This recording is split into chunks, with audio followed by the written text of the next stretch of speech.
The New Revelation. Chapter 1. The Search. The subject of psychical research is one upon which I have thought more and about which I have been slower to form my opinion than upon any other subject whatever. Every now and then, as one jogs along through life, some small incident happens which very forcibly brings home the fact that time passes and that first youth and then middle age are slipping away. Such a one occurred the other day. There is a column in that excellent little paper, Light, which is devoted to what was recorded on the corresponding date a generation. That is 30 years ago. As I read over this column recently, I had quite a start as I saw my own name, and read the reprint of a letter which I had written in 1887, detailing some interesting spiritual experience which had occurred in a séance. Thus it is manifest that my interest in the subject is of some standing, and also, since it is only within the last year or two that I have finally declared myself to be satisfied with the evidence, that I have not been hasty in forming my opinion. If I set down some of my experiences and difficulties, my readers will not, I hope, think it egotistical upon my part, but will realize that it is the most graphic way in which to sketch out the points which are likely to occur to any other inquirer. When I have passed over this ground, it will be possible to get on to something more general and impersonal in its nature. When I had finished my medical education in 1882, I found myself, like many young medical men, a convinced materialist as regards our personal destiny. I had never ceased to be an earnest theist, because it seemed to me that Napoleon's question to the atheistic professors on the starry night as he voyaged to Egypt, "Who was it, gentlemen, who made these stars?" has never been answered. To say that the universe was made by immutable laws only put the question one degree further back as to who made the laws. I did not, of course, believe in an anthropomorphic God, but I believed then, as I believe now, in an intelligent force behind all the operations of nature, a force so infinitely complex and great that my finite brain could get no further than its existence. Right and wrong I saw also as great obvious facts which needed no divine revelation, but when it came to a question of our little personalities surviving death, it seemed to me that the whole analogy of nature was against it. When the candle burns out, the light disappears. When the electric cell is shattered, the current stops. When the body dissolves, there is an end of the matter. Each man in his egotism may feel that he ought to survive, but let him look, we will say, at the average loafer of high or low degree. Would anyone contend that there was any obvious reason why that personality should carry on? It seemed to be a delusion, and I was convinced that death did indeed end all, though I saw no reason why that should affect our duty towards humanity during our transitory existence. This was my frame of mind when spiritual phenomena first came before my notice. I had always regarded the subject as the greatest nonsense upon earth, and I had read of the conviction of fraudulent mediums and wondered how any sane man could believe such things. I met some friends, however, who were interested in the matter, and I sat with them at some table-moving séances. We got connected messages. I am afraid the only result that they had on my mind was that I regarded these friends with some suspicion. They were long messages very often, spelled out by tilts, and it was quite impossible that they came by chance. Someone then was moving the table. I thought it was they. They probably thought that I did it. I was puzzled and worried over it, for they were not people whom I could imagine as cheating, and yet I could not see how the messages could come except by conscious pressure. About this time, it would be in 1886, I came across a book called The Reminiscences of Judge Edmonds. He was a judge of the U.S. High Courts and a man of high standing. The book gave an account of how his wife had died, and how he had been able for many years to keep in touch with her. All sorts of details were given. I read the book with interest and absolute skepticism. It seemed to me an example of how a hard practical man might have a weak side to his brain, a sort of reaction, as it were, against those plain facts of life with which he had to deal. Where was this spirit of which he talked? Suppose a man had an accident and cracked his skull, his whole character would change, and a high nature might become a low one. With alcohol or opium or many other drugs, one could apparently quite change a man's spirit. The spirit then depended upon matter. These were the arguments which I used in those days. I did not realize that it was not the spirit that was changed in such cases, but the body through which the spirit worked, just as it would be no argument against the existence of a musician if you tampered with his violin, so that only discordant notes could come through. I was sufficiently interested to continue to read such literature as came in my way. I was amazed to find what a number of great men whose names were to the fore in science, thoroughly believed that spirit was independent of matter and could survive it. When I regarded spiritualism as a vulgar delusion of the uneducated, I could afford to look down upon it. But when it was endorsed by men like Crookes, whom I knew to be the most rising British chemist, by Wallace, who was the rival of Darwin, and by Flammarion, the best known of astronomers, I could not afford to dismiss it. It was all very well to throw down the books of these men, which contained their mature conclusions and careful investigations, and to say, well, he has one weak spot in his brain. But a man has to be very self-satisfied if the day does not come when he wonders if the weak spot is not in his own brain. For some time I was sustained in my skepticism by the consideration that many famous men, such as Darwin himself, Huxley, Tyndall and Herbert Spencer, derided this new branch of knowledge. But when I learned that their derision had reached such a point that they would not even examine it, and that Spencer had declared in so many words that he had decided against it on a priori grounds, while Huxley had said that it did not interest him, I was bound to admit that however great they were in science, their action in this respect was most unscientific and dogmatic, while the action of those who studied the phenomena and tried to find out the laws that govern them was following the true path which has given us all human advance and knowledge. So far I had got in my reasoning, so my skeptical position was not so solid as before. It was somewhat reinforced, however, by my own experiences. It is to be remembered that I was working without a medium, which is like an astronomer working without a telescope. I have no psychical powers myself, and those who worked with me had little more. Among us we could just muster enough of the magnetic force, or whatever you will call it, to get the table movements with their suspicious and often stupid messages. I still have notes of those sittings and copies of some, at least, of the messages. They were not always absolutely stupid. For example, I find that on one occasion, on my asking some test question, such as how many coins I had in my pocket, the table spelt out, "We are here to educate and to elevate, not to guess riddles." And then, "The religious frame of mind, not the critical, is what we wish to inculcate." Now, no one could say that that was a puerile message. On the other hand, I was always haunted by the fear of involuntary pressure from the hands of the sitters. Then there came an incident which puzzled and disgusted me very much. We had very good conditions one evening, and an amount of movement which seemed quite independent of our pressure. Long and detailed messages came through, which purported to be from a spirit who gave his name, and said he was a commercial traveler who bad lost his life in a recent fire at a theater at Exeter. All the details were exact, and he implored us to write to his family, who lived, he said, at a place called Slattenmere, in Cumberland. I did so, but my letter came back, appropriately enough, through the dead letter office. To this day I do not know whether we were deceived, or whether there was some mistake in the name of the place, but there are the facts, and I was so disgusted that for some time my interest in the whole subject waned. It was one thing to study a subject, but when the subject began to play elaborate practical jokes, it seemed time to call a halt. If there is such a place as Slattenmere in the world, I should even now be glad to know it. I was in practice in Southsea at this time, and dwelling there was General Drayson, a man of very remarkable character, and one of the pioneers of spiritualism in this country. To him, I went with my difficulties, and he listened to them very patiently. He made light of my criticism of the foolish nature of many of these messages, and of the absolute falseness of some. "You have not got the fundamental truth into your head," said he. "That truth is that every spirit in the flesh passes over to the next world exactly as it is, with no change whatever.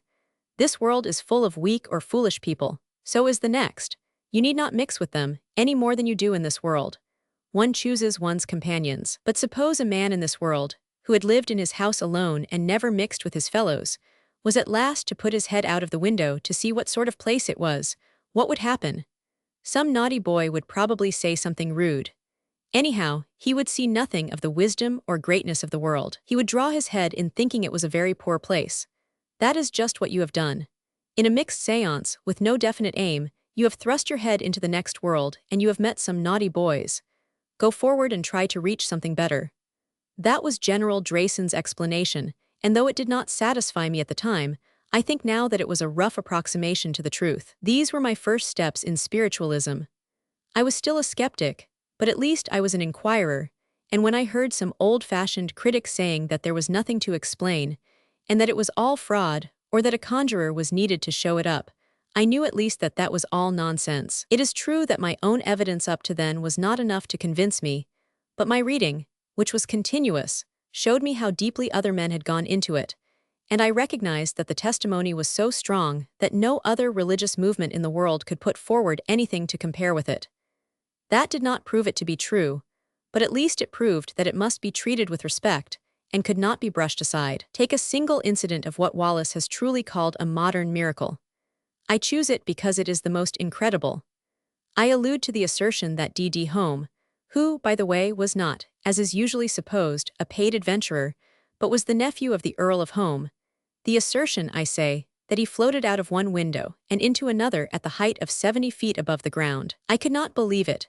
And yet, when I knew that the fact was attested by 3 eyewitnesses, who were Lord Dunraven, Lord Lindsay, and Captain Wynne, all men of honor and repute, who were willing afterwards to take their oath upon it, I could not but admit that the evidence for this was more direct than for any of those far-off events which the whole world has agreed to accept as true. I still continued during these years to hold table séances, which sometimes gave no results, sometimes trivial ones, and sometimes rather surprising ones.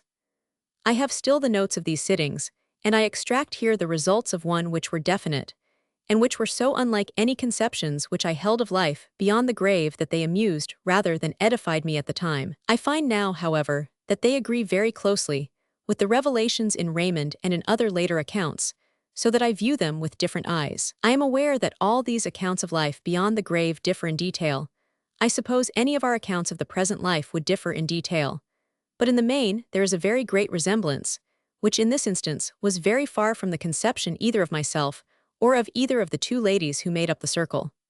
2 communicators sent messages, the first of whom spelt out as a name, Dorothy Postlethwaite, a name unknown to any of us. She said she died at Melbourne 5 years before at the age of 16, that she was now happy, that she had work to do, and that she had been at the same school as one of the ladies. On my asking that lady to raise her hands and give a succession of names, the table tilted at the correct name of the head mistress of the school. This seemed in the nature of a test. She went on to say that the sphere she inhabited was all round the earth, that she knew about the planets, that Mars was inhabited by a race more advanced than us, and that the canals were artificial. There was no bodily pain in her sphere, but there could be mental anxiety. They were governed. They took nourishment. She had been a Catholic and was still a Catholic, but had not fared better than the Protestants. There were Buddhists and Mohammedans in her sphere, but all fared alike. She had never seen Christ and knew no more about him than on earth, but believed in his influence. Spirits prayed and they died in their new sphere before entering another. They had pleasures. Music was among them. It was a place of light and of laughter. She added that they had no rich or poor, and that the general conditions were far happier than on earth. This lady bade us good night, and immediately the table was seized by a much more robust influence, which dashed it about very violently. In answer to my questions, it claimed to be the spirit of one whom I will call Dodd, who was a famous cricketer, and with whom I had some serious conversation in Cairo before he went up the Nile, where he met his death in the Dongolese expedition. We have now, I may remark, come to the year 1896 in my experiences. Dodd was not known to either lady. I began to ask him questions exactly as if he were seated before me, and he sent his answers back with great speed and decision. The answers were often quite opposed to what I expected, so that I could not believe that I was influencing them. He said that he was happy, that he did not wish to return to earth. He had been a free thinker, but had not suffered in the next life for that reason. Prayer, however, was a good thing, as keeping us in touch with the spiritual world. If he had prayed more, he would have been higher in the spirit world. This, I may remark, seemed rather in conflict with his assertion that he had not suffered through being a free thinker. And yet, of course, many men neglect prayer who are not free thinkers. His death was painless. He remembered the death of Polwell, a young officer who died before him. When Dodd died, he had found people to welcome him, but Polwell had not been among them. He had work to do. He was aware of the fall of Dongola, but had not been present in spirit at the banquet at Cairo afterwards. He knew more than he did in life. He remembered our conversation in Cairo. Duration of life in the next sphere was shorter than on earth. He had not seen General Gordon, nor any other famous spirit. Spirits lived in families and in communities. Married people did not necessarily meet again, but those who loved each other did meet again. I have given this synopsis of a communication to show the kind of thing we got, though this was a very favorable specimen, both for length and for coherence. It shows that it is not just to say, as many critics say, that nothing but folly comes through. There was no folly here unless we call everything folly which does not agree with preconceived ideas. On the other hand, what proof was there that these statements were true? I could see no such proof, and they simply left me bewildered. Now, with a larger experience, in which I find that the same sort of information has come to vary, many people independently in many lands, I think that the agreement of the witnesses does, as in all cases of evidence, constitute some argument for their truth. At the time, I could not fit such a conception of the future world into my own scheme of philosophy, and I merely noted it and passed on. I continued to read many books upon the subject, and to appreciate more and more what a cloud of witnesses existed, and how careful their observations had been. This impressed my mind very much more than the limited phenomena which came within the reach of our circle. Then or afterwards, I read a book by Monsieur Jacqueliot upon occult phenomena in India. Jacqueliot was chief judge of the French colony of Crandanagar, with a very judicial mind, but rather biased against spiritualism. He conducted a series of experiments with native fakirs, who gave him their confidence because he was a sympathetic man and spoke their language. He describes the pains he took to eliminate fraud. To cut a long story short, he found among them every phenomenon of advanced European mediumship, everything which Home, for example, had ever done. He got levitation of the body, the handling of fire, movement of articles at a distance, rapid growth of plants, raising of tables. Their explanation of these phenomena was that they were done by the pitris or spirits, and their only difference in procedure from ours seemed to be that they made more use of direct evocation. They claimed that these powers were handed down from time immemorial and traced back to the Chaldees. All this impressed me very much, as here, independently, we had exactly the same results, without any question of American frauds or modern vulgarity, which were so often raised against similar phenomena in Europe. My mind was also influenced about this time by the report of the Dialectical Society. Although this report had been presented as far back as 1869, it is a very cogent paper, and though it was received with a chorus of ridicule by the ignorant and materialistic papers of those days, it was a document of great value. The society was formed by a number of people of good standing and open mind to inquire into the physical phenomena of spiritualism. A full account of their experiences and of their elaborate precautions against fraud are given. After reading the evidence, one fails to see how they could have come to any other conclusion than the one attained, namely, that the phenomena were undoubtedly genuine, and that they pointed to laws and forces which had not been explored by science. It is a most singular fact that if the verdict had been against spiritualism, it would certainly have been hailed as the death blow of the movement, whereas being an endorsement of the phenomena it met with nothing by ridicule. This has been the fate of a number of inquiries, since those conducted locally at Hydesville in 1848, or that which followed when Professor Hare of Philadelphia, like St. Paul, started forth to oppose, but was forced to yield to the truth. About 1891, I had joined the Psychical Research Society and had the advantage of reading all their reports. The world owes a great deal to the unwearied diligence of the society, and to its sobriety of statement, though I will admit that the latter makes one impatient at times, and one feels that in their desire to avoid sensationalism, they discourage the world from knowing and using the splendid work which they are doing. Their semi-scientific terminology also chokes off the ordinary reader, and one might say sometimes after reading their articles what an American trapper in the Rocky Mountains said to me about some university man whom he had been escorting for the season. He was that clever, he said, that you could not understand what he said. But in spite of these little peculiarities, all of us who have wanted light in the darkness have found it by the methodical, never-tiring work of the society. Its influence was one of the powers which now helped me to shape my thoughts. There was another, however, which made a deep impression upon me. Up to now, I had read all the wonderful experiences of great experimenters, but I had never come across any effort upon their part to build up some system which would cover and contain them all.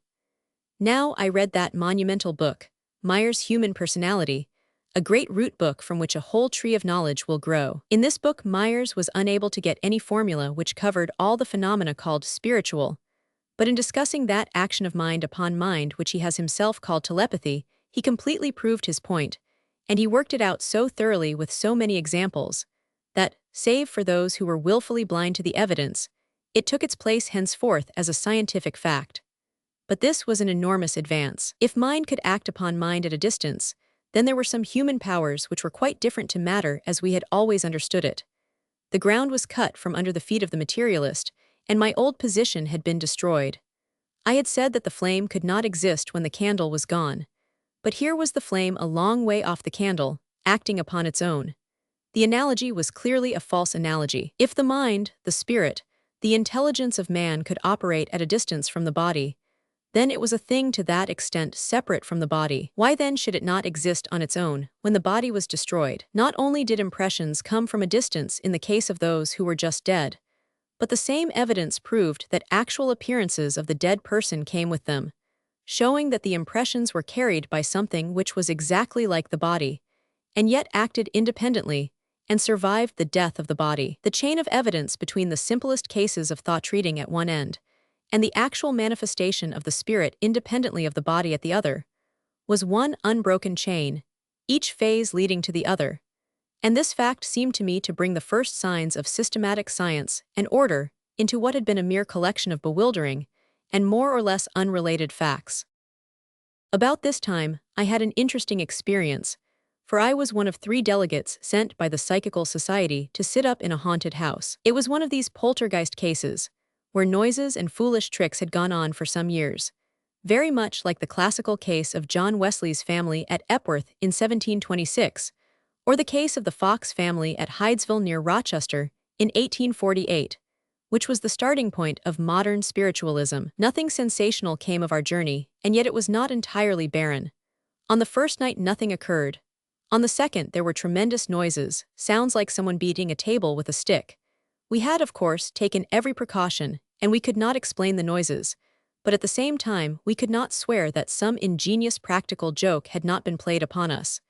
There the matter ended for the time. Some years afterwards, however, I met a member of the family who occupied the house, and he told me that after our visit the bones of a child, evidently long buried, had been dug up in the garden. You must admit that this was very remarkable. Haunted houses are rare, and houses with buried human beings in their gardens are also, we will hope, rare. That they should have both united in one house is surely some argument for the truth of the phenomena. It is interesting to remember that in the case of the Fox family, there was also some word of human bones and evidence of murder being found in the cellar, though an actual crime was never established. I have little doubt that if the Wesley family could have got upon speaking terms with their persecutor, they would also have come upon some motive for the persecution. It almost seems as if a life cut suddenly and violently short had some store of unspent vitality, which could still manifest itself in a strange, mischievous fashion. Later, I had another singular personal experience of this sort, which I may describe at the end of this argument. From this period, until the time of the war, I continued in the leisure hours of a very busy life to devote attention to this subject. I had experience of one series of séances with very amazing results, including several materializations seen in dim light. As the medium was detected in trickery shortly afterwards, I wiped these off entirely as evidence. At the same time, I think that the presumption is very clear, that in the case of some mediums like Eusapia Palladino, they may be guilty of trickery when their powers fail them, and yet at other times have very genuine gifts. Mediumship in its lowest forms is a purely physical gift, with no relation to morality, and in many cases it is intermittent, and cannot be controlled at will. Eusapia was at least twice convicted of very clumsy and foolish fraud, whereas she several times sustained long examinations under every possible test condition at the hands of scientific committees, which contained some of the best names of France, Italy, and England. However, I personally prefer to cut my experience with a discredited medium out of my record, and I think that all physical phenomena produced in the dark must necessarily lose much of their value, unless they are accompanied by evidential messages as well. It is the custom of our critics to assume that if you cut out the mediums who got into trouble, you would have to cut out nearly all your evidence. That is not so at all. Up to the time of this incident, I had never sat with a professional medium at all, and yet I had certainly accumulated some evidence. The greatest medium of all, Mr. D. Home, showed his phenomena in broad daylight, and was ready to submit to every test, and no charge of trickery was ever substantiated against him. so it was with many others. It is only fair to state in addition that when a public medium is a fair mark for notoriety hunters, for amateur detectives, and for sensational reporters, and when he is dealing with obscure elusive phenomena and has to defend himself before juries and judges, who, as a rule, know nothing about the conditions which influence the phenomena, it would be wonderful if a man could get through without an occasional scandal. At the same time, the whole system of paying by results, which is practically the present system, since if a medium never gets results he would soon get no payments, is a vicious one. It is only when the professional medium can be guaranteed an annuity which will be independent of results that we can eliminate the strong temptation to substitute pretended phenomena when the real ones are wanting. I have now traced my own evolution of thought up to the time of the war. I can claim, I hope, that it was deliberate and showed no traces of that credulity with which our opponents charge us. It was too deliberate, for I was culpably slow in throwing any small influence I may possess into the scale of truth. I might have drifted on for my whole life as a psychical researcher, showing a sympathetic, but more or less dilettante attitude towards the whole subject, as if we were arguing about some impersonal thing such as the existence of Atlantis or the Baconian controversy.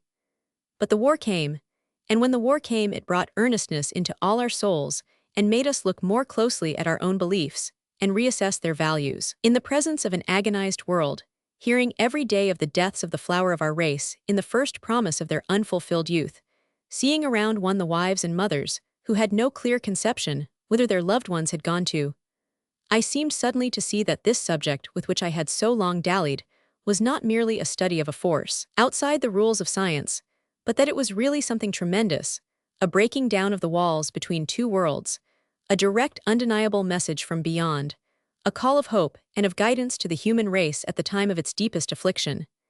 The objective side of it ceased to interest for having made up one's mind that it was true there was an end of the matter. The religious side of it was clearly of infinitely greater importance.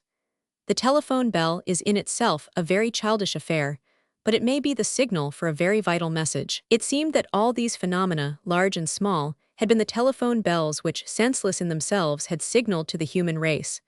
Rouse yourselves. Stand by, be at attention. Here are signs for you.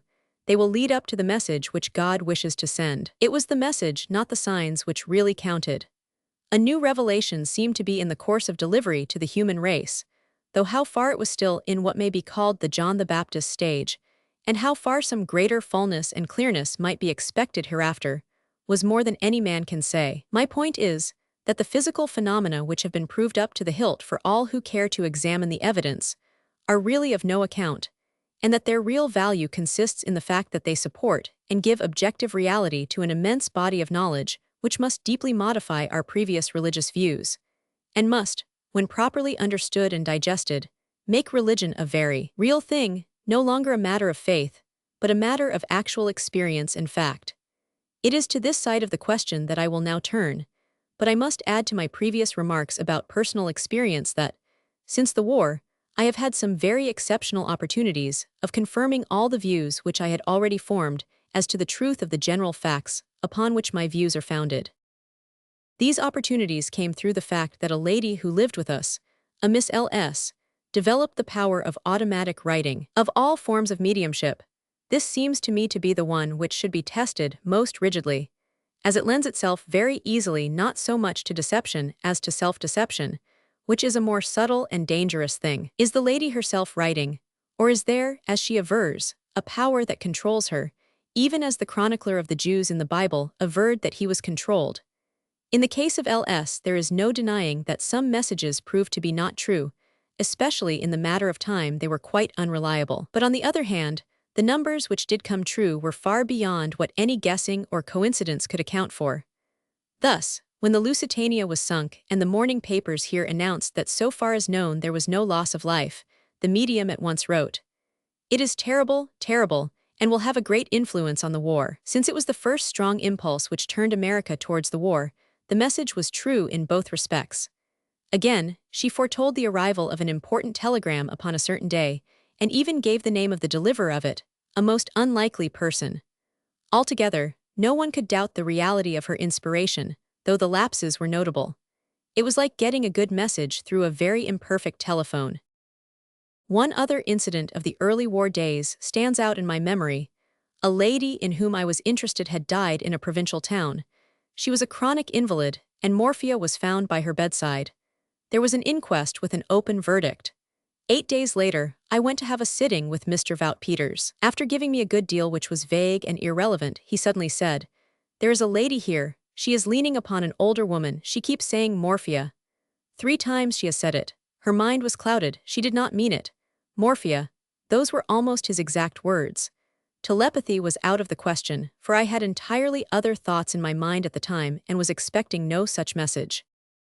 Apart from personal experiences, this movement must gain great additional solidity from the wonderful literature which has sprung up around it during the last few years. If no other spiritual books were in existence than 5 which have appeared in the last year or so, I allude to Professor Lodge's Raymond, Arthur Hill's Psychical Investigations, Professor Crawford's Reality of Psychical Phenomena, Professor Barrett's Threshold of the Unseen, and Gerald Balfour's Ear of Dionysius. Those 5 alone would, in my opinion, be sufficient to establish the facts for any reasonable inquirer. Before going into this question of a new religious revelation, how it is reached, and what it consists of, I would say a word upon one other subject. There have always been 2 lines of attack by our opponents. The one is that our facts are not true. This I have dealt with. The other is that we are upon forbidden ground and should come off it and leave it alone. As I started from a position of comparative materialism, this objection has never had any meaning for me, but to others, I would submit 1 or 2 considerations. The chief is that God has given us no power at all which is under no circumstances to be used. The fact that we possess it is in itself proof that it is our bounden duty to study and to develop it. It is true that this, like every other power, may be abused if we lose our general sense of proportion and of reason. But I repeat that its mere possession is a strong reason why it is lawful and binding that it be used. It must also be remembered that this cry of illicit knowledge, backed by more or less appropriate texts, has been used against every advance of human knowledge. It was used against the new astronomy, and Galileo had actually to recant. It was used against Galvani and electricity. It was used against Darwin, who would certainly have been burned had he lived a few centuries before.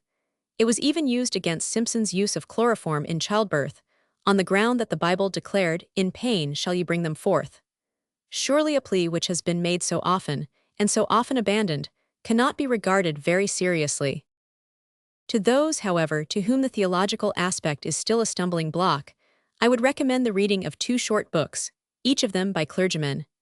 The one is the Rev. Fielding Udd's Is Spiritualism of the Devil, purchasable for 2d. The other is the Rev. Arthur Chambers' Ourself After Death. I can also recommend the Rev. Charles Tweedale's writings upon the subject. I may add that, when I first began to make public my own views, one of the first letters of sympathy which I received was from the late Archdeacon Wilberforce. There are some theologians who are not only opposed to such a cult, but who go the length of saying that the phenomena and messages come from fiends who personate our dead, or pretend to be heavenly teachers.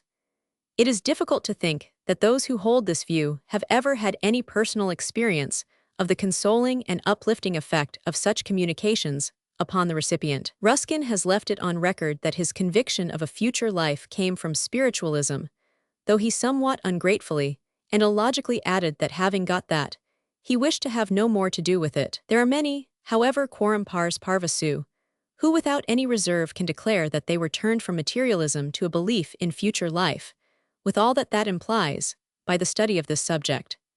If this be the devil's work, one can only say that the devil seems to be a very bungling workman, and to get results very far from what he might be expected to desire. Chapter 2. The Revelation. I can now turn with some relief to a more impersonal view of this great subject. Allusion has been made to a body of fresh doctrine. Whence does this come? It comes in the main through automatic writing, where the hand of the human medium is controlled, either by an alleged dead human being, as in the case of Miss Julia Ames, or by an alleged higher teacher, as in that of Mr. Stainton Moses. These written communications are supplemented by a vast number of trance utterances, and by the verbal messages of spirits, given through the lips of mediums. Sometimes it has even come by direct voices, as in the numerous cases detailed by Admiral Usborne Moore in his book The Voices. Occasionally, it has come through the family circle and table tilting, as, for example, in the two cases I have previously detailed within my own experience. Sometimes, as in a case recorded by Mrs. De Morgan, it has come through the hand of a child. Now, of course, we are at once confronted with the obvious objection. How do we know that these messages are really from beyond? How do we know that the medium is not consciously writing, or if that be improbable, that he or she is unconsciously writing them by his or her own higher self? This is a perfectly just criticism, and it is one which we must rigorously apply in every case, since if the whole world is to become full of minor prophets, each of them stating their own views of the religious state with no proof save their own assertion, we should indeed be back in the dark ages of implicit faith.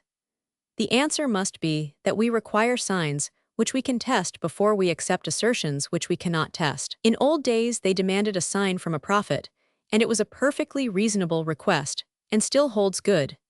If a person comes to me with an account of life in some further world, and has no credentials save his own assertion, I would rather have it in my waste paper basket than on my study table. Life is too short to weigh the merits of such productions. But if, as in the case of Stainton Moses, with his spirit teachings, the doctrines which are said to come from beyond are accompanied with a great number of abnormal gifts, and Stainton Moses was one of the greatest mediums in all ways that England has ever produced, then I look upon the matter in a more serious light.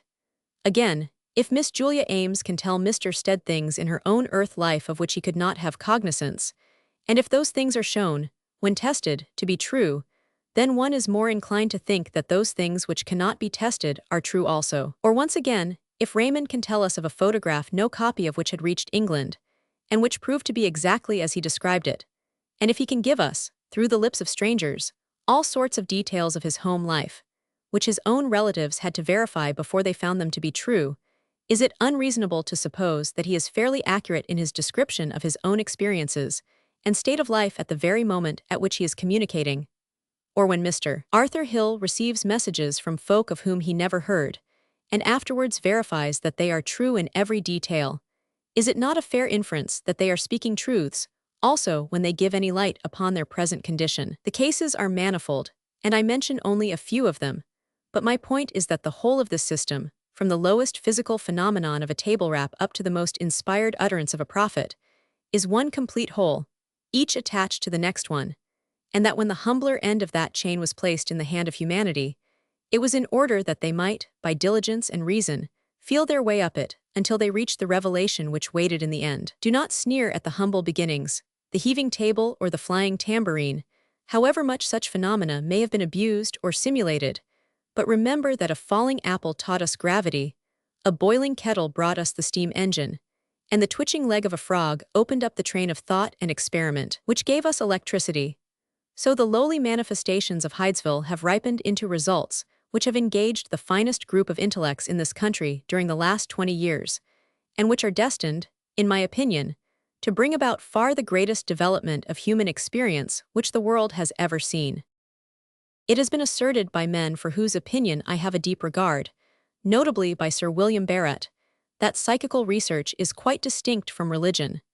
Certainly it is so, in the sense that a man might be a very good psychical researcher, but a very bad man. But the results of psychical research, the deductions which we may draw, and the lessons we may learn, teach us of the continued life of the soul, of the nature of that life, and of how it is influenced by our conduct here. If this is distinct from religion, I must confess that I do not understand the distinction. To me it is religion, the very essence of it. But that does not mean that it will necessarily crystallize into a new religion. Personally, I trust that it will not do so. Surely we are disunited enough already.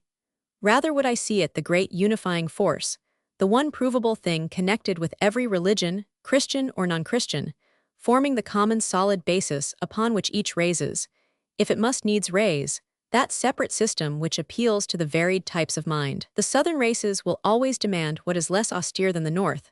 The west will always be more critical than the east. One cannot shape all to a level conformity. But if the broad premises which are guaranteed by this teaching from beyond are accepted, then the human race has made a great stride towards religious peace and unity. The question which faces us, then, is how will this influence bear upon the older organized religions and philosophies which have influenced the actions of men? The answer is that to only one of these religions or philosophies is this new revelation absolutely fatal. That is to materialism. I do not say this in any spirit of hostility to materialists, who, so far as they are an organized body, are, I think, as earnest and moral as any other class. But the fact is manifest that if spirit can live without matter, then the foundation of materialism is gone, and the whole scheme of thought crashes to the ground. As to other creeds, it must be admitted that an acceptance of the teaching brought to us from beyond would deeply modify conventional Christianity. But these modifications would be rather in the direction of explanation and development than of contradiction. It would set right grave misunderstandings, which have always offended the reason of every thoughtful man. But it would also confirm and make absolutely certain the fact of life after death, the base of all religion. It would confirm the unhappy results of sin, though it would show that those results are never absolutely permanent. It would confirm the existence of higher beings, whom we have called angels, and of an ever-ascending hierarchy above us, in which the Christ Spirit finds its place, culminating in heights of the infinite with which we associate the idea of all power or of God. It would confirm the idea of heaven and of a temporary penal state, which corresponds to purgatory rather than to hell. Thus this new revelation, on some of the most vital points, is not destructive of the beliefs, and it should be hailed by really earnest men of all creeds as a most powerful ally rather than a dangerous devil-begotten enemy. On the other hand, let us turn to the points in which Christianity must be modified by this new revelation. First of all, I would say this, which must be obvious to many, however much they deplore it: Christianity must change or must perish. That is the law of life, that things must adapt themselves or perish. Christianity has deferred the change very long. She has deferred it until her churches are half empty, until women are her chief supporters, and until both the learned part of the community on one side and the poorest class on the other, both in town and country, are largely alienated from her. Let us try and trace the reason for this. It is apparent in all sects, and comes, therefore, from some deep common cause. People are alienated because they frankly do not believe the facts as presented to them to be true. Their reason and their sense of justice are equally offended. One can see no justice in a vicarious sacrifice, nor in the God who could be placated by such means. Above all, many cannot understand such expressions as the redemption from sin, cleansed by the blood of the Lamb, and so forth. So long as there was any question of the fall of man, there was at least some sort of explanation of such phrases. But when it became certain that man had never fallen, when with ever fuller knowledge we could trace our ancestral course down through the caveman and the driftman, back to that shadowy and far-off time when the man-like ape slowly evolved into the ape-like man, looking back on all this vast succession of life, we knew that it had always been rising from step to step. Never was there any evidence of a fall. But if there were no fall, then what became of the atonement, of the redemption, of original sin, of a large part of Christian mystical philosophy? Even if it were as reasonable in itself as it is actually unreasonable, it would still be quite divorced from the facts. Again, too much seemed to be made of Christ's death. It is no uncommon thing to die for an idea. Every religion has equally had its martyrs. Men die continually for their convictions. Thousands of our lads are doing it at this instant in France. Therefore, the death of Christ, beautiful as it is in the gospel narrative, has seemed to assume an undue importance, as though it were an isolated phenomenon for a man to die in pursuit of a reform. In my opinion, far too much stress has been laid upon Christ's death, and far too little upon his life. That was where the true grandeur and the true lesson lay. It was a life which even in those limited records shows us no trait which is not beautiful.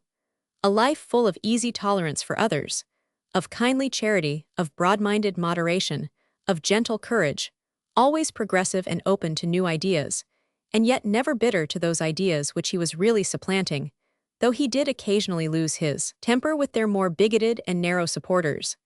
Especially one loves his readiness to get at the spirit of religion, sweeping aside the texts and the forms.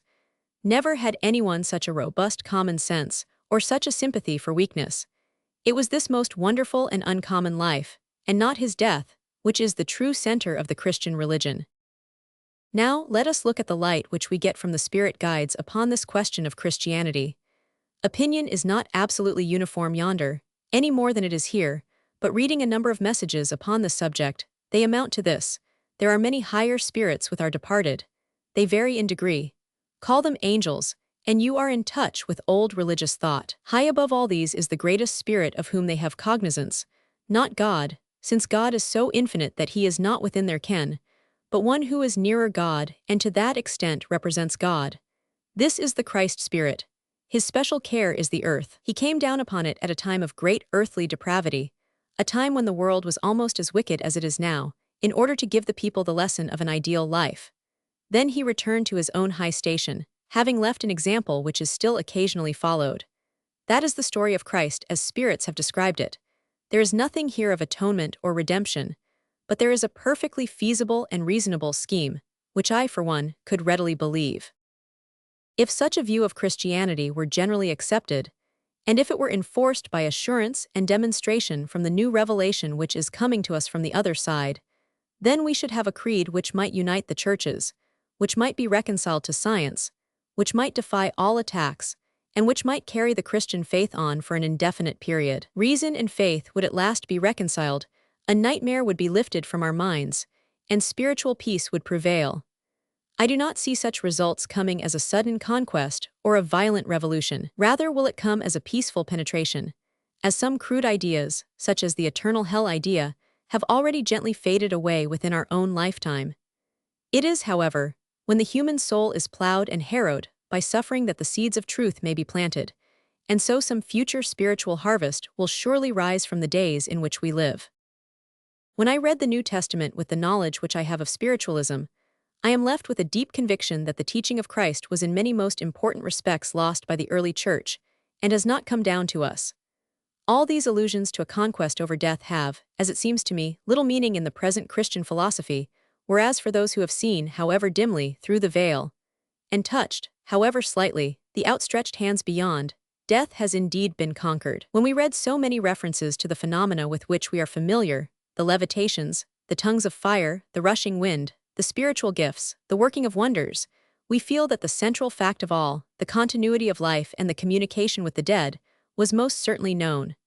Our attention is arrested by such a saying as, "Here he worked no wonders because the people were wanting in faith." Is this not absolutely in accordance with psychic law as we know it? Or when Christ, on being touched by the sick woman, said, "Who has touched me? Much virtue has passed out of me." Could he say more clearly what a healing medium would say now, save that he would use the word power instead of virtue? Or when we read, "Try the spirits whether they be of God," is it not the very advice which would now be given to a novice approaching a séance? It is too large a question for me to do more than indicate, but I believe that this subject, which the more rigid Christian churches now attack so bitterly, is really the central teaching of Christianity itself. To those who would read more upon this line of thought, I strongly recommend Dr. Abraham Wallace's Jesus of Nazareth, if this valuable little work is not out of print.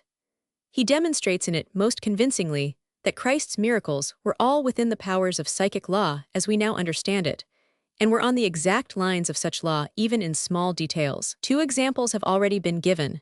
Many are worked out in that pamphlet. One which convinced me as a truth was the thesis that the story of the materialization of the 2 prophets upon the mountain was extraordinarily accurate when judged by psychic law. There is the fact that Peter, James, and John, who formed the psychic circle when the dead was restored to life, and were presumably the most helpful of the group, were taken. Then there is the choice of the high pure air of the mountain, the drowsiness of the attendant mediums, the transfiguring, the shining robes, the cloud, the words, "Let us make 3 tabernacles," with its alternate reading, "Let us make 3 booths or cabinets," the ideal way of condensing power and producing materializations. All these make a very consistent theory of the nature of the proceedings. For the rest, the list of gifts which St. Paul gives as being necessary for the Christian disciple is simply the list of gifts of a very powerful medium, including prophecy, healing, causing miracles, or physical phenomena, clairvoyance, and other powers. I Corinth, Romans 12, 8, 11. The early Christian church was saturated with spiritualism, and they seem to have paid no attention to those Old Testament prohibitions, which were meant to keep these powers only for the use and profit of the priesthood. Chapter 3. The Coming Life. Now, leaving this large and possibly contentious subject of the modifications which such new revelations must produce in Christianity, let us try to follow what occurs to man after death. The evidence on this point is fairly full and consistent. Messages from the dead have been received in many lands at various times, mixed up with a good deal about this world, which we could verify. When messages come thus, it is only fair, I think, to suppose that if what we can test is true, then what we cannot test is true also. When in addition we find a very great uniformity in the messages, and an agreement as to details which are not at all in accordance with any pre-existing scheme of thought, then I think the presumption of truth is very strong. It is difficult to think that some 15 or 20 messages from various sources of which I have personal notes all agree, and yet are all wrong, nor is it easy to suppose that spirits can tell the truth about our world, but untruth about their own. I received lately, in the same week, 2 accounts of life in the next world, one received through the hand of the near relative of a high dignitary of the church, while the other came through the wife of a working mechanician in Scotland. Neither could have been aware of the existence of the other, and yet the 2 accounts are so alike as to be practically the same. The message upon these points seems to me to be infinitely reassuring, whether we regard our own fate or that of our friends. The departed all agree that passing is usually both easy and painless, and followed by an enormous reaction of peace and ease. The individual finds himself in a spirit body, which is the exact counterpart of his old one, save that all disease, weakness, or deformity has passed from it. This body is standing or floating beside the old body, and conscious both of it and of the surrounding people. At this moment, the dead man is nearer to matter than he will ever be again, and hence it is that at that moment the greater part of those cases occur where, his thoughts having turned to someone in the distance, the spirit body went with the thoughts and was manifest to the person. Out of some 250 cases carefully examined by Mr. Gurney, 134 of such apparitions were actually at this moment of dissolution, when one could imagine that the new spirit body was possibly so far material as to be more visible to a sympathetic human eye than it would later become. These cases, however, are very rare in comparison with the total number of deaths. In most cases, I imagine that the dead man is too preoccupied with his own amazing experience to have much thought for others.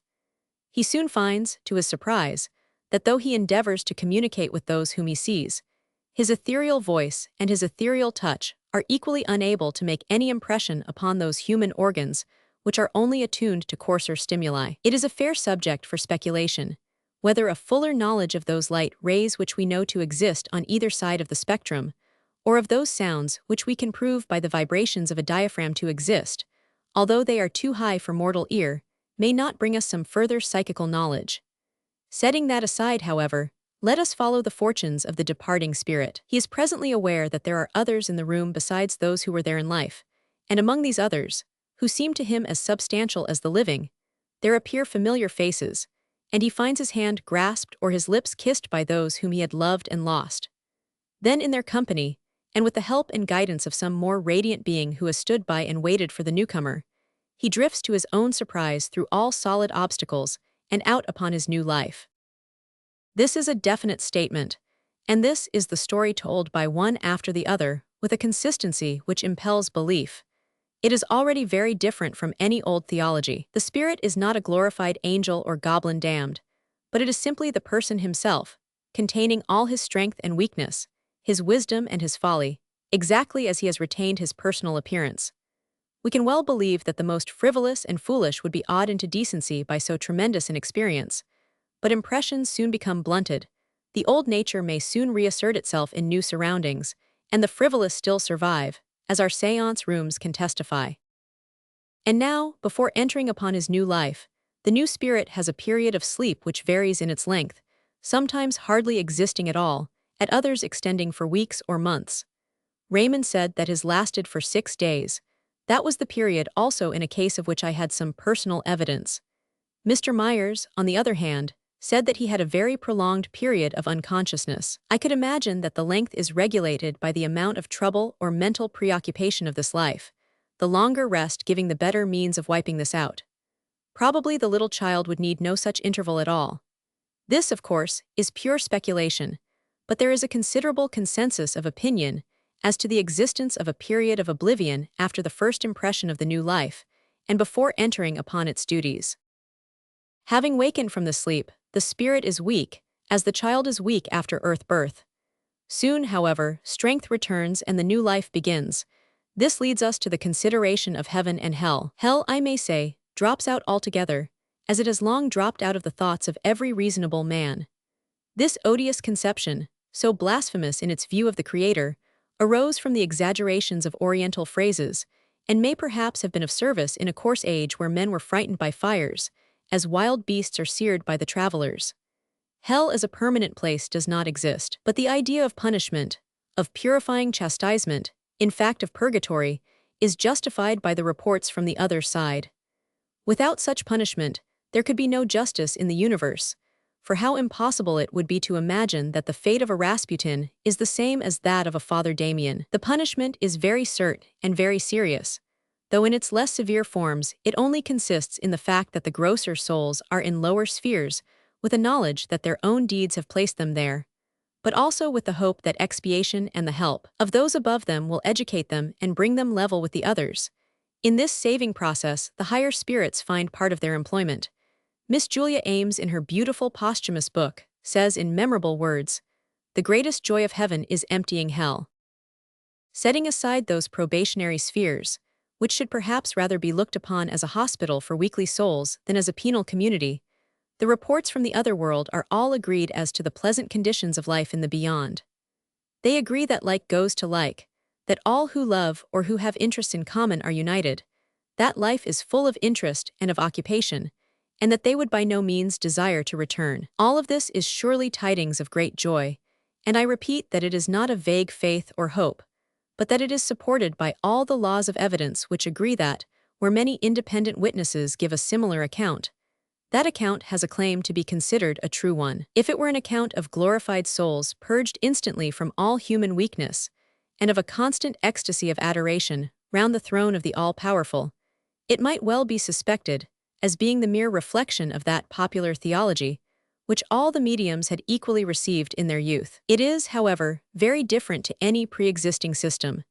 It is also supported, as I have already pointed out, not merely by the consistency of the accounts, but by the fact that the accounts are the ultimate product of a long series of phenomena, all of which have been attested as true by those who have carefully examined them. In connection with the general subject of life after death, people may say we have got this knowledge already through faith. But faith, however beautiful in the individual, has always in collective bodies been a very two-edged quality. All would be well if every faith were alike and the intuitions of the human race were constant. We know that it is not so. Faith means to say that you entirely believe a thing which you cannot prove. One man says, "My faith is this." Another says, "My faith is that." Neither can prove it, so they wrangle forever, either mentally or in the old days physically. If one is stronger than the other, he is inclined to persecute him just to twist him round to the true faith. Because Philip II's faith was strong and clear, he, quite logically, killed 100,000 lowlanders in the hope that their fellow countrymen would be turned to the all-important truth. Now, if it were recognized that it is by no means virtuous to claim what you could not prove, we should then be driven to observe facts, to reason from them, and perhaps reach common agreement. That is why this psychical movement appears so valuable. Its feet are on something more solid than texts or traditions or intuitions. It is religion from the double point of view of both worlds up to date, instead of the ancient traditions of one world.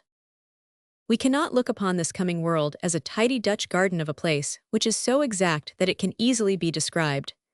It is probable that those messengers who come back to us are all, more or less, in one state of development, and represent the same wave of life as it recedes from our shores. Communications usually come from those who have not long passed over, and tend to grow fainter, as one would expect. It is instructive in this respect to notice that Christ's reappearances to his disciples or to Paul are said to have been within a very few years of his death, and that there is no claim among the early Christians to have seen him later. The cases of spirits who give good proof of authenticity and yet have passed some time are not common. There is, in Mr. Dawson Rogers' life, a very good case of a spirit who called himself Manton, and claimed to have been born at Lawrence Lydiard and buried at Stoke Newington in 1677. It was clearly shown afterwards that there was such a man, and that he was Oliver Cromwell's chaplain. So far as my own reading goes, this is the oldest spirit who is on record as returning, and generally they are quite recent. Hence, one gets all one's views from the one generation, as it were, and we cannot take them as final, but only as partial. How spirits may see things in a different light as they progress in the other world is shown by Miss Julia Ames, who was deeply impressed at first by the necessity of forming a bureau of communication, but admitted, after 15 years, that not one spirit in a million among the main body upon the further side ever wanted to communicate with us at all since their own loved ones had come over. She had been misled by the fact that when she first passed over, everyone she met was newly arrived like herself. Thus the account we give may be partial, but still such as it is very consistent and of extraordinary interest, since it refers to our own destiny and that of those we love. All agree that life beyond is for a limited period, after which they pass on to yet other phases, but apparently there is more communication between these phases than there is between us and Spiritland. The lower cannot ascend, but the higher can descend at will. The life has a close analogy to that of this world at its best. It is preeminently a life of the mind, as this is of the body. Preoccupations of food, money, lust, pain, etc., are of the body and are gone. Music, the arts, intellectual and spiritual knowledge and progress have increased. The people are clothed, as one would expect, since there is no reason why modesty should disappear with our new forms. These new forms are the absolute reproduction of the old ones at their best, the young growing up and the old reverting until all come to the normal. People live in communities, as one would expect if like attracts like, and the male spirit still finds his true mate, though there is no sexuality in the grosser sense, and no childbirth. Since connections still endure, and those in the same state of development keep abreast, one would expect that nations are still roughly divided from each other, though language is no longer a bar, since thought has become a medium of conversation. How close is the connection between kindred souls over there is shown by the way in which Myers, Gurney, and Roden Noel, all friends and co-workers on Earth, sent messages together through Mrs. Holland, who knew none of them, each message being characteristic to those who knew the men in life, or the way in which Professor Verrall and Professor Butcher, both famous Greek scholars, collaborated to produce the Greek problem which has been analyzed by Mr. Gerald Balfour in the ear of Dionysius, with the result that that excellent authority testified that the effect could have been attained by no other entities, save only Verrall and Butcher. It may be remarked in passing that these and other examples show clearly either that the spirits have the use of an excellent reference library, or else that they have memories which produce something like omniscience. No human memory could possibly carry all the exact quotations which occur in such communications as the ear of Dionysius. These, roughly speaking, are the lines of the life beyond in its simplest expression, for it is not all simple, and we catch dim glimpses of endless circles below descending into gloom and endless circles above, ascending into glory, all improving, all purposeful, all intensely alive.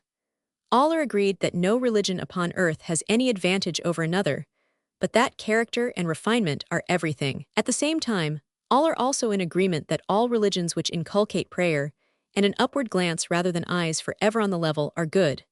In this sense, and in no other, as a help to spiritual life, every form may have a purpose for somebody. If to twirl a brass cylinder forces the Thibetan to admit that there is something higher than his mountains and more precious than his yaks, then to that extent it is good. We must not be censorious in such matters.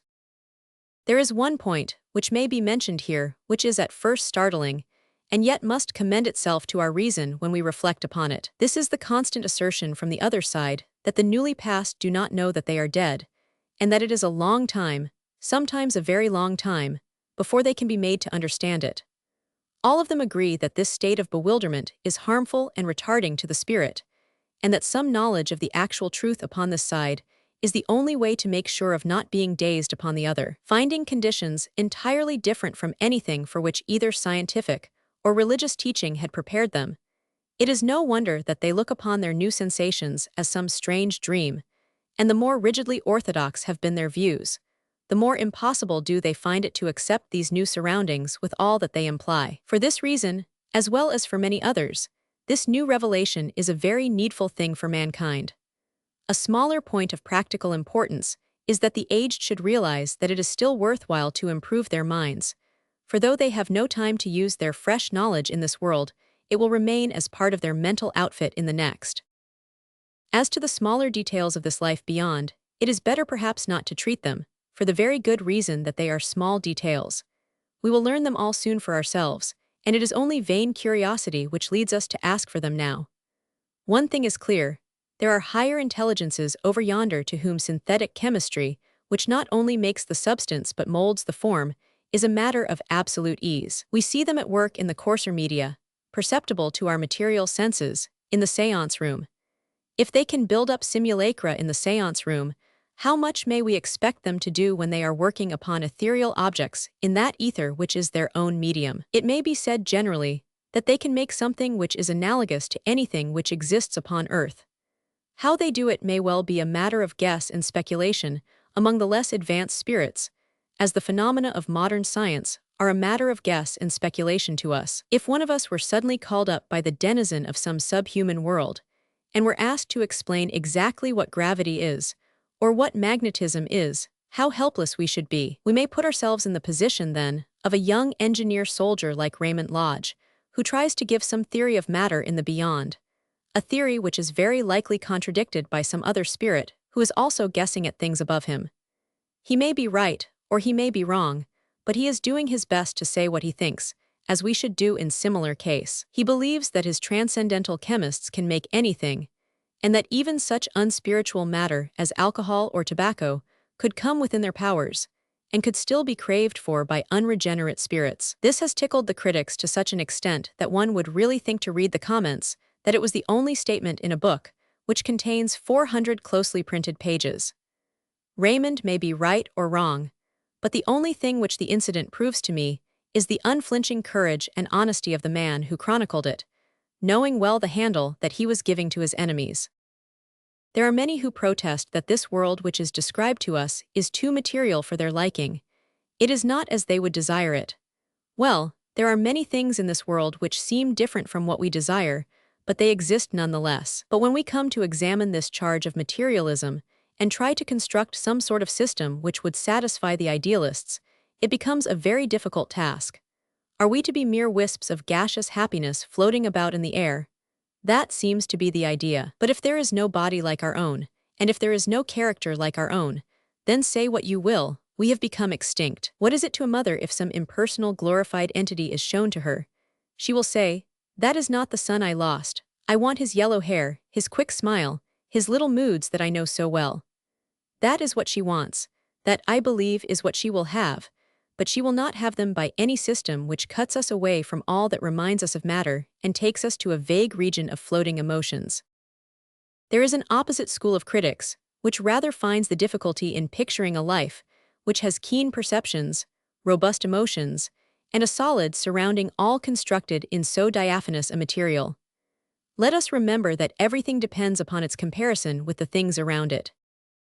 If we could conceive of a world 1,000 times denser, heavier and duller than this world, we can clearly see that to its inmates it would seem much the same as this, since their strength and texture would be in proportion. If, however, these inmates came in contact with us, they would look upon us as extraordinarily airy beings living in a strange, light, spiritual atmosphere. They would not remember that we also, since our beings and our surroundings are in harmony and in proportion to each other, feel and act exactly as they do. We have now to consider the case of yet another stratum of life, which is as much above us as the leaden community would be below us. To us also it seems as if these people, these spirits, as we call them, live the lives of vapor and of shadows. We do not recollect that there also everything is in proportion and in harmony, so that the spirit seen, or the spirit dwelling, which might seem a mere dream thing to us, is as actual to the spirit as are our own scenes or our own dwellings, and that the spirit body is as real and tangible to another spirit as ours to our friends. Chapter 4. Problems and Limitations.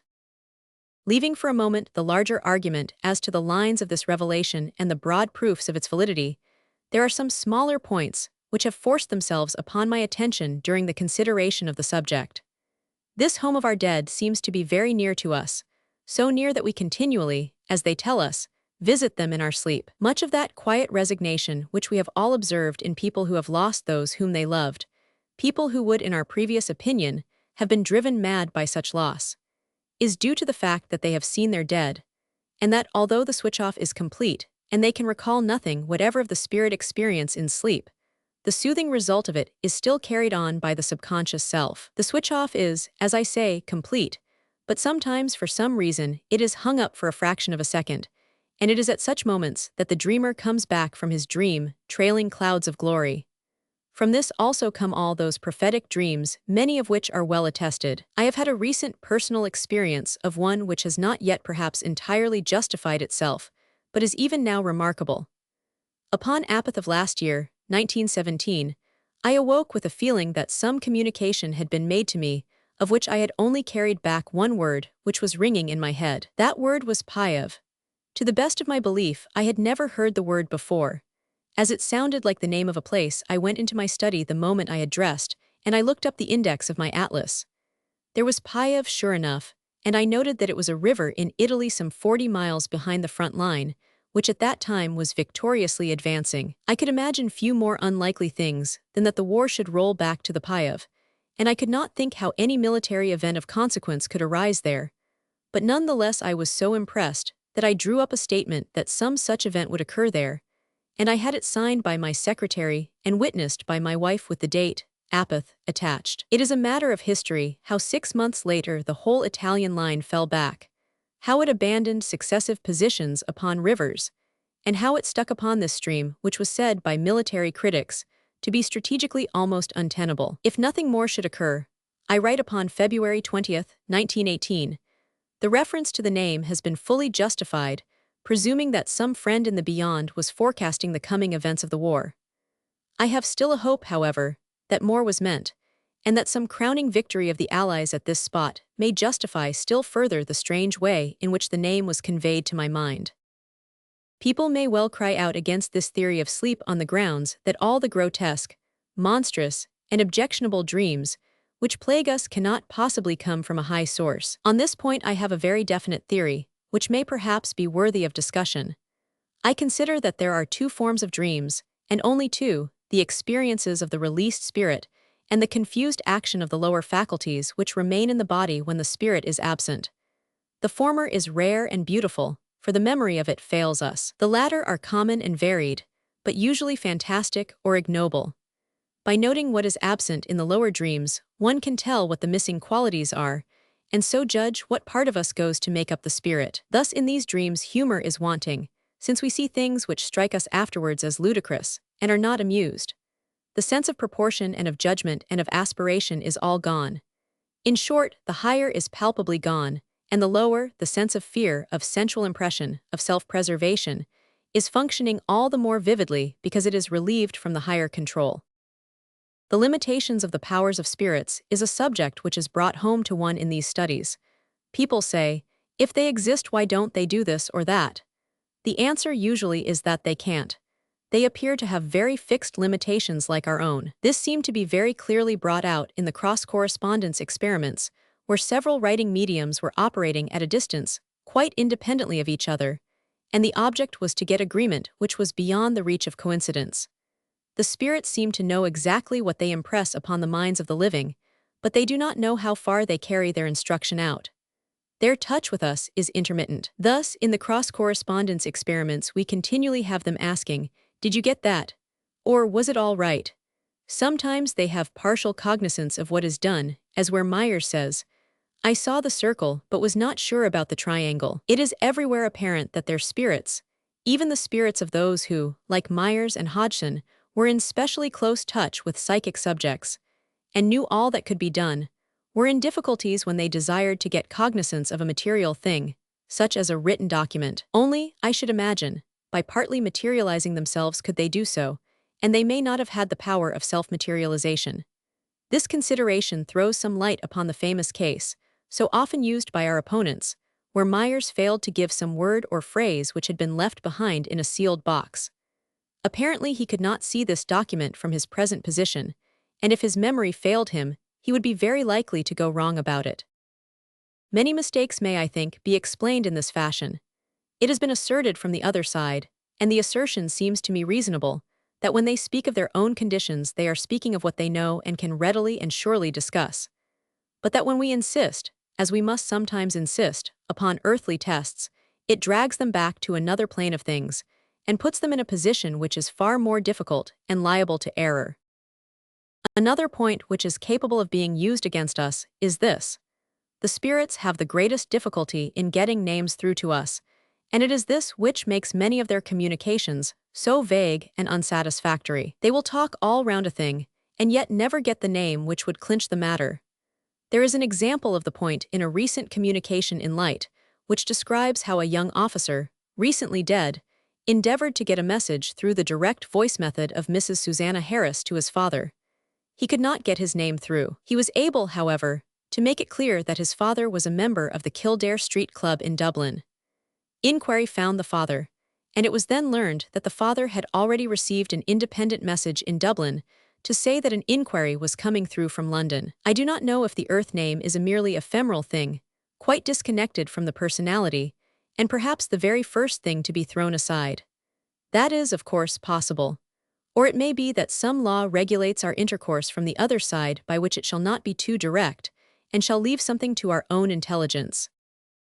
This idea that there is some law which makes an indirect speech more easy than a direct one is greatly borne out by the cross-correspondences, where circumlocution continually takes the place of assertion. Thus, in the St. Paul correspondence, which is treated in the July pamphlet of the SPR, the idea of St. Paul was to be conveyed from one automatic writer to two others, both of whom were at a distance, one of them in India. Dr. Hodgson was the spirit who professed to preside over this experiment. You would think that the simple words, St. Paul, occurring in the other scripts would be all sufficient. But no, he proceeds to make all sorts of indirect allusions, to talk all round St. Paul in each of the scripts, and to make 5 quotations from St. Paul's writings.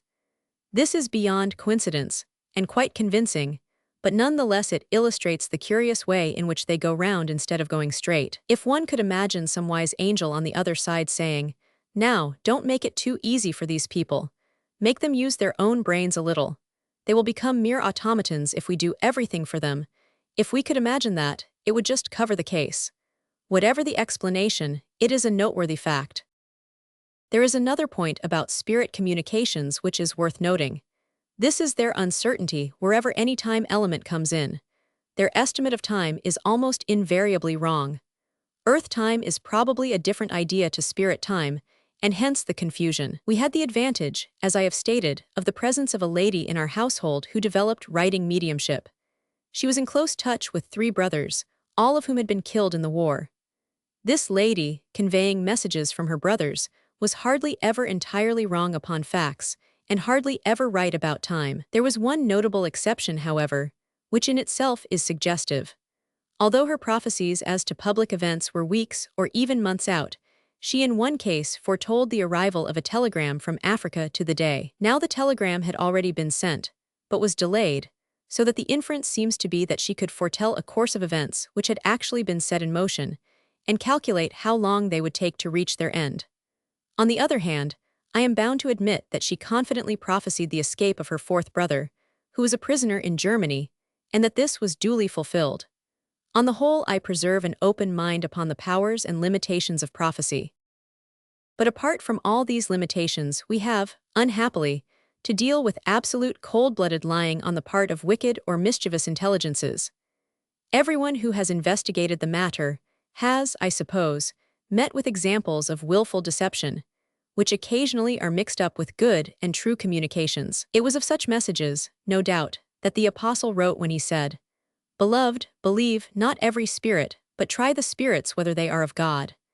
These words can only mean that the early Christians not only practiced spiritualism as we understand it, but also that they were faced by the same difficulties. There is nothing more puzzling than the fact that one may get a long connected description with every detail given, and that it may prove to be entirely a concoction.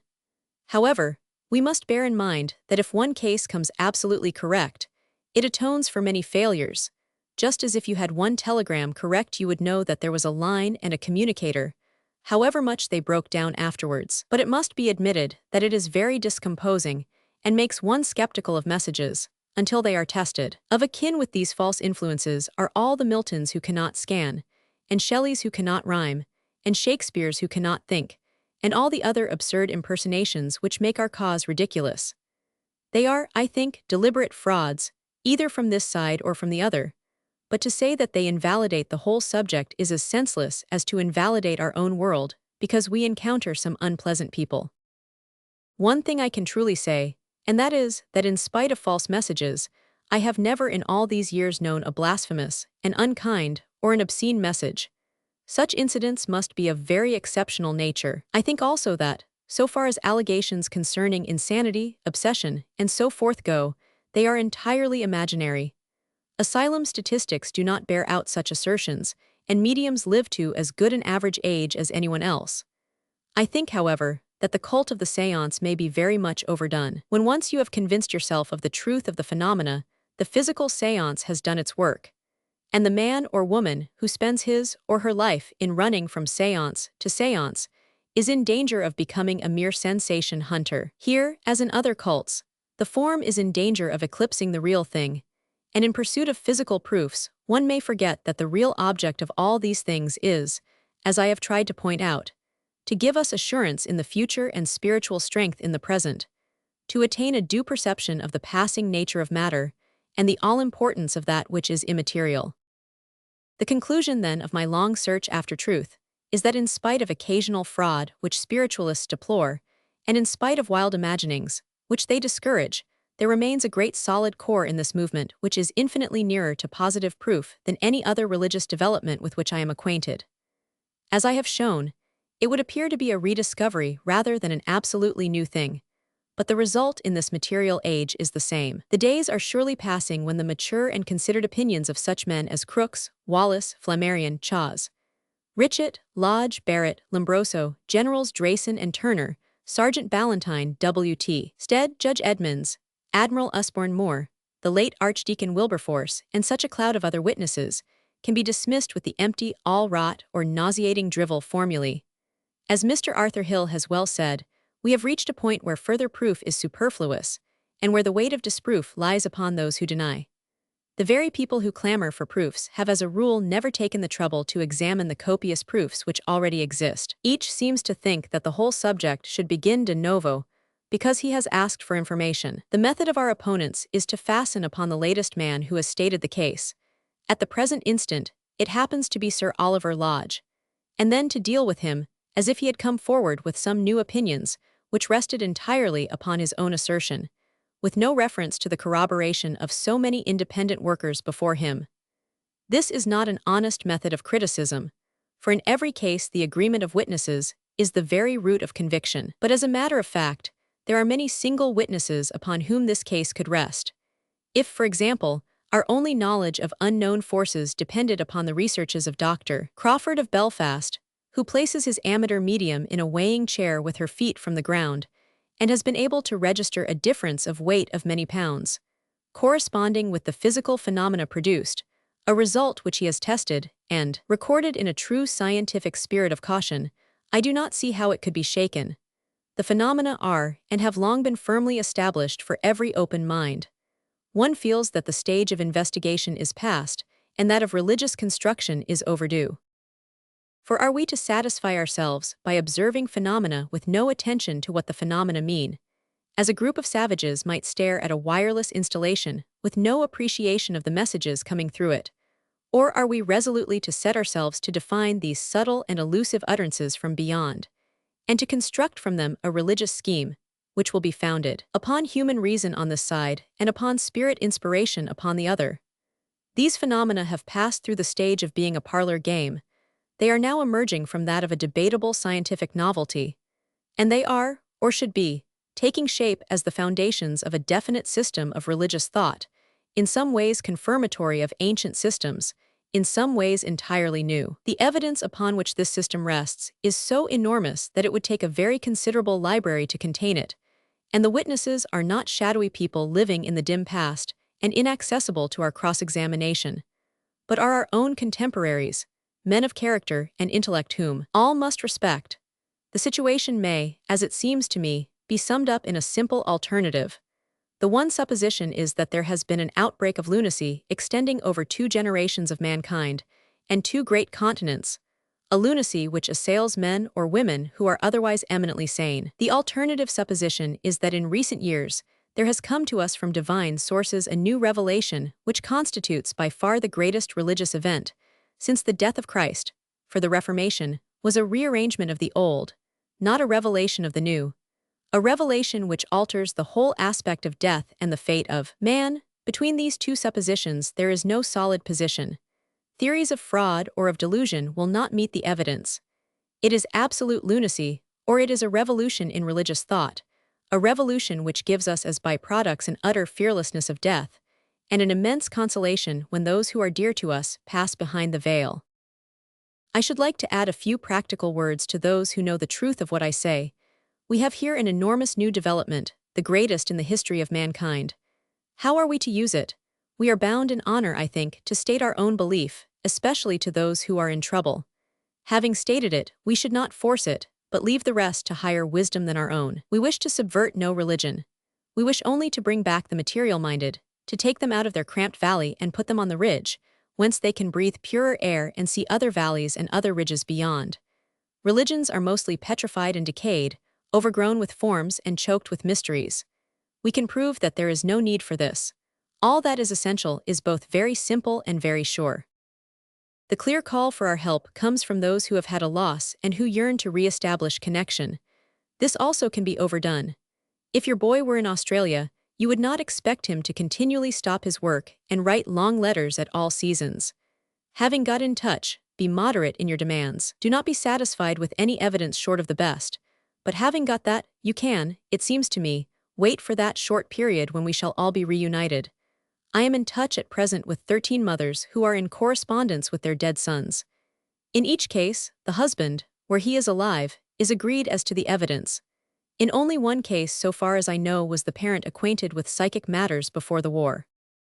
Several of these cases have peculiarities of their own. In 2 of them, the figures of the dead lads have appeared beside the mothers in a photograph. In one case, the first message to the mother came through a stranger to whom the correct address of the mother was given. The communication afterwards became direct. In another case, the method of sending messages was to give references to particular pages and lines of books in distant libraries, the whole conveying a message. The procedure was to weed out all fear of telepathy. Verily, there is no possible way by which a truth can be proved by which this truth has not been proved. How are you to act? There is the difficulty. There are true men and there are frauds. You have to work warily. So far as professional mediums go, you will not find it difficult to get recommendations. Even with the best you may draw entirely blank. The conditions are very elusive, and yet some get the result at once. We cannot lay down laws because the law works from the other side as well as this. Nearly every woman is an undeveloped medium. Let her try her own powers of automatic writing. There again, what is done must be done with every precaution against self-deception and in a reverent and prayerful mood. But if you are earnest, you will win through somehow, for someone else is probably trying on the other side. Some people discountenance communication upon the ground that it is hindering the advance of the departed. There is not a tittle of evidence for this. The assertions of the spirits are entirely to the contrary, and they declare that they are helped and strengthened by the touch with those whom they love. I know few more moving passages in their simple boyish eloquence than those in which Raymond describes the feelings of the dead boys who want to get messages back to their people, and find that ignorance and prejudice are a perpetual bar. It is hard to think your sons are dead, but such a lot of people do think so. It is revolting to hear the boys tell you how no one speaks of them ever. It hurts me through and through. Above all, read the literature of this subject. It has been far too much neglected, not only by the material world but by believers. Soak yourself with this grand truth. Make yourself familiar with the overpowering evidence. Get away from the phenomenal side and learn the lofty teaching from such beautiful books as After Death or from Stanton Moses' Spirit Teachings. There is a whole library of such literature, of unequal value but of a high average. Broaden and spiritualize your thoughts. Show the results in your lives. Unselfishness, that is the keynote to progress. Realize not as a belief or a faith, but as a fact which is as tangible as the streets of London, that we are moving on soon to another life, that all will be very happy there, and that the only possible way in which that happiness can be marred or deferred is by folly and selfishness in these few fleeting years. It must be repeated that while the new revelation may seem destructive to those who hold Christian dogmas with extreme rigidity, It has quite the opposite effect upon the mind which, like so many modern minds, had come to look upon the whole Christian scheme as a huge delusion. It is shown clearly that the old revelation has so many resemblances, defaced by time and mangled by man's mishandling and materialism, but still denoting the same general scheme, that undoubtedly both have come from the same source. The accepted ideas of life after death, of higher and lower spirits, of comparative happiness depending upon our own conduct, of chastening by pain, of guardian spirits, of high teachers, of an infinite central power, of circles above circles approaching nearer to his presence. All of these conceptions appear once more and are confirmed by many witnesses. It is only the claims of infallibility and of monopoly, the bigotry and pedantry of theologians, and the man-made rituals which take the life out of the God-given thoughts. It is only this which has defaced the truth. I cannot end this little book better than by using words more eloquent than any which I could write, a splendid sample of English style as well as of English thought. They are from the pen of that considerable thinker and poet, Mr. Gerald Massey, and were written many years ago. Spiritualism has been for me, in common with many others, such a lifting of the mental horizon and letting in of the heavens, such a formation of faith into facts, that I can only compare life without it to sailing on board ship with hatches battened down, and being kept a prisoner, living by the light of a candle, and then suddenly, on some splendid starry night, allowed to go on deck for the first time to see the stupendous mechanism of the heavens all aglow with the glory of God. Supplementary documents. The next phase of life. I have spoken in the text of the striking manner in which accounts of life in the next phase, though derived from the most varied and independent sources, are still in essential agreement, an agreement which occasionally descends to small details. A variety is introduced by that fuller vision which can see and describe more than one plane, but the accounts of that happy land to which the ordinary mortal may hope to aspire are very consistent. Since I wrote the statement, I have read 3 fresh independent descriptions, which again confirm the point. One is the account given by a king's counsel.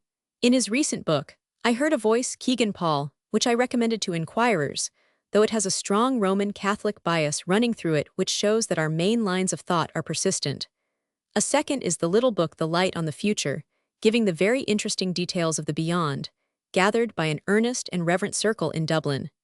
The other came in a private letter from Mr. Hubert Wales, and is, I think, most instructive.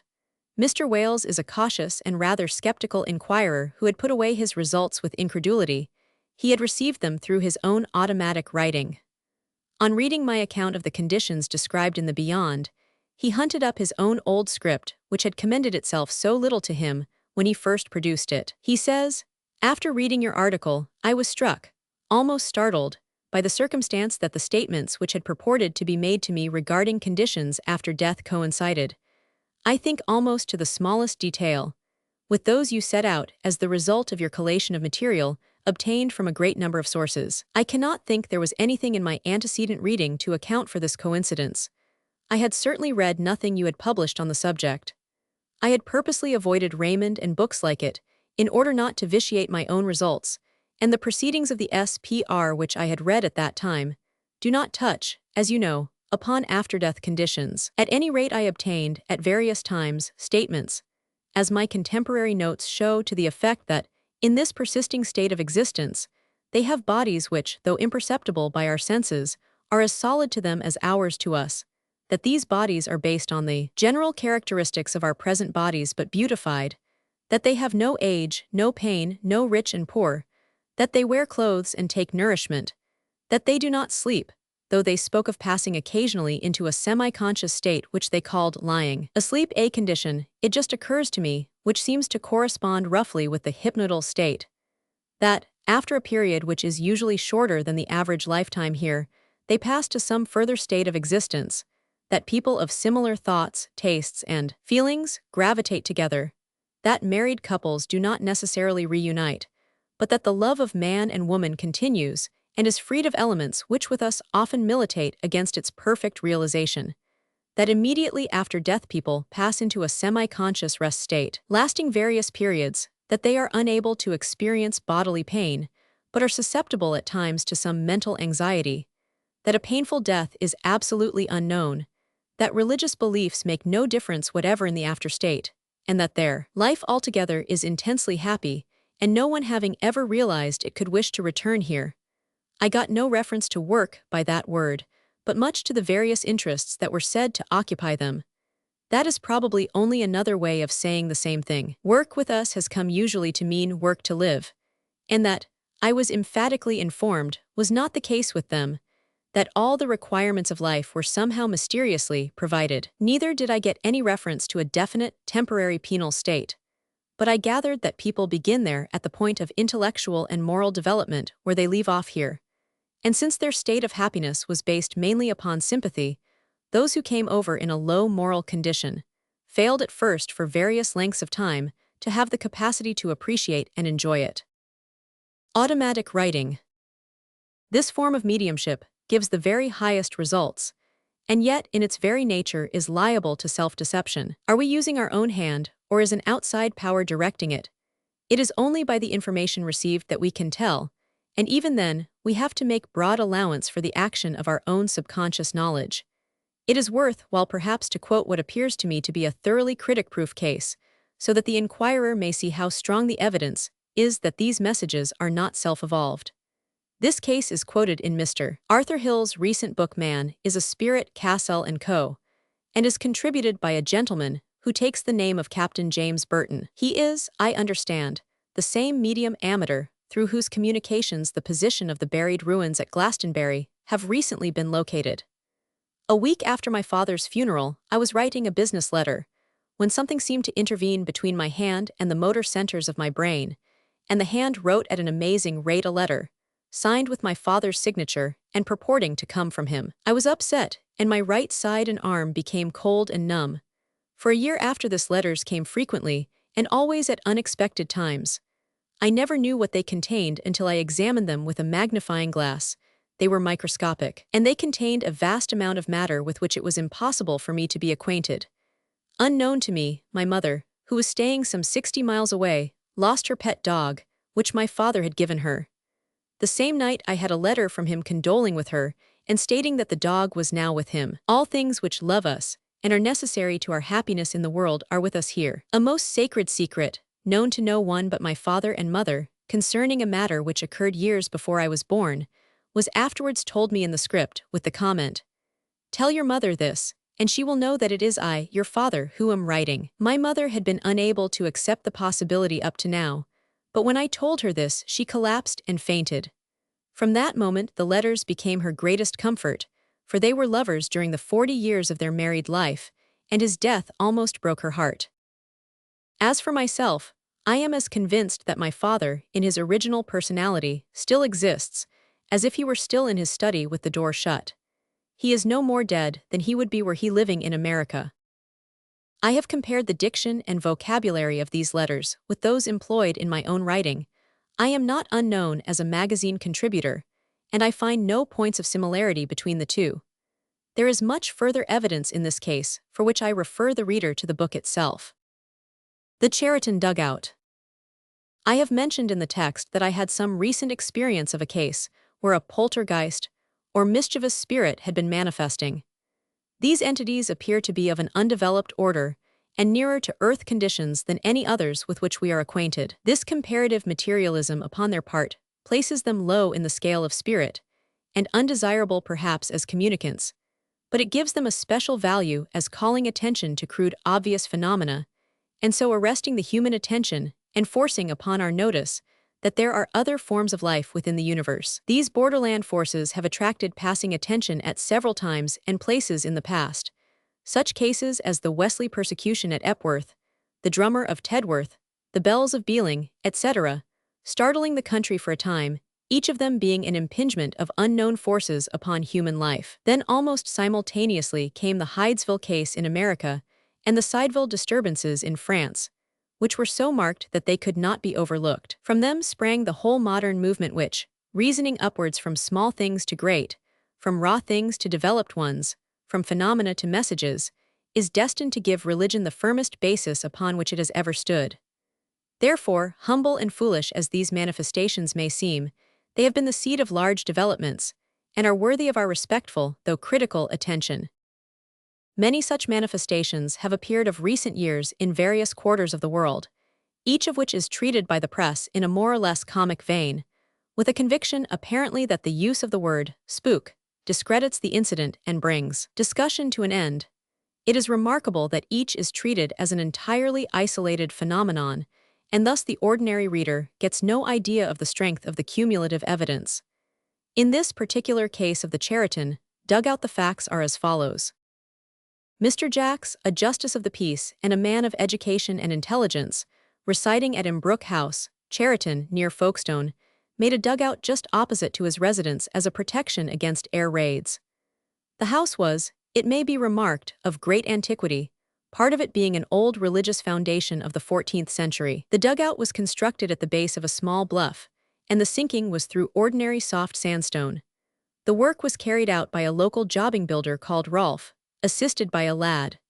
Soon after the inception of his task, he was annoyed by his candle being continually blown out by jets of sand, and by similar jets hitting up against his own face. These phenomena he imagined to be due to some gaseous or electrical cause, but they reached such a point that his work was seriously hampered, and he complained to Mr. Jacks, who received the story with absolute incredulity. The persecution continued, however, and increased in intensity, taking the form now of actual blows from moving material, considerable objects, such as stones and bits of brick, flying past him and hitting the walls with a violent impact.